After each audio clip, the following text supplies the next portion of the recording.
Has anyone ever told you to stand up straight or have better posture? Well, what exactly is straight, and how do we know if we're in a good posture? Well, on November 8th here at Creative Therapeutics, we will be putting on a free talk about posture and the core. My name is Samantha Eakes. I'm a physical therapist here at Creative Therapeutics, and I will be taking you all through our talk about the posture and core. We'll be looking at what is that optimal posture, because it's different for everyone. And my goal is to help you learn how to correct your own posture. What's so important about posture is that it helps fire or turn on our core muscles.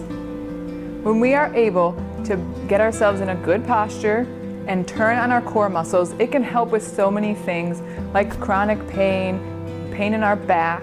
We'll also teach you how to take that good posture position and incorporate it into your daily activities, which is ultimately what we want to do to help us always be using our core.